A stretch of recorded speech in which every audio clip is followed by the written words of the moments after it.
ملتان میں پیش آنے والا یہ واقعہ کچھ ہفتے پرانا ضرور ہے، لیکن یہ بیٹی کی اپنے بابا سے محبت کی ایک نہایت خوبصورت مثال ہے۔ نذیر گجر صاحب، جو پاک فوج سے ریٹائرڈ ہیں، ملتان کینٹ میں اپنے گھر کے قریب ایک جنرل سٹور چلاتے ہیں، جہاں ان کی اہلیہ اور 2 جوان بیٹیاں بھی ان کا ساتھ دیتی ہیں۔ کچھ دن پہلے 3 نوجوان سٹور پر آئے۔ انہوں نے شرٹ، ٹراؤزر اور جاگرز پہنے تھے اور ماسک بھی لگا رکھے تھے۔ انہوں نے سٹور سے ہزاروں روپے کی خریداری کی اور QR کوڈ کے ذریعے ادائیگی کی رسید دکھا کر چلے گئے۔ لیکن جب شام کو گجر صاحب اور ان کی بیٹی نے حساب کتاب کیا تو پتہ چلا کہ QR کوڈ کا لنک جعلی تھا، ان کے ساتھ فراڈ ہو چکا تھا۔ وہ خاموش ہو گئے، لیکن چند روز بعد وہی 3 نوجوان دوبارہ اسی حلیے میں سٹور پر آئے۔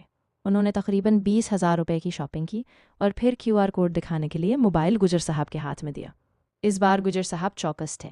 انہوں نے فوراً موبائل اپنی جیب میں ڈال لیا اور تینوں نوجوانوں کو پکڑ کر بٹھا لیا۔ جب تلاشی لی گئی تو ایک کی جیب سے خنجر نکلا اور دوسرے کی تلاشی کے دوران اس نے پستول نکال لیا اور فائر کر دیا۔ خوش قسمتی سے گجر صاحب محفوظ رہے۔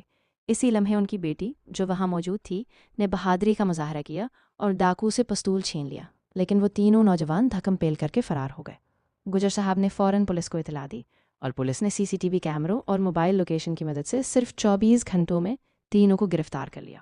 اس حوالے سے نذیر گجر کی بہادر بیٹی نے کہا، جب میرے بابا کی جان خطرے میں تھی تو میں خاموش تماشائی کیسے بن سکتی تھی؟ میرے بابا ایک سابق فوجی ہیں اور میں ایک فوجی کی بیٹی ہوں۔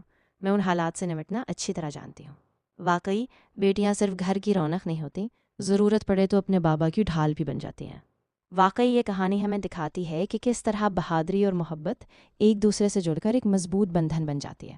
گجر صاحب کی بیٹی نے ثابت کر دیا کہ وہ صرف اپنے والد کی فخر نہیں بلکہ ایک مثالی بیٹی بھی ہے۔ جب بھی حالات مشکل ہو، بیٹیاں اپنے والدین کے ساتھ کھڑی ہوتی ہیں۔ یہ کہانی ہم سب کو ہمت اور حوصلہ دیتی ہے کہ ہم بھی اپنے پیاروں کا ساتھ دیں اور کبھی بھی ظلم کے خلاف خاموش نہ رہیں۔ ویڈیو کو شیئر کریں اور اپنی رائے کمنٹ میں ضرور دیں۔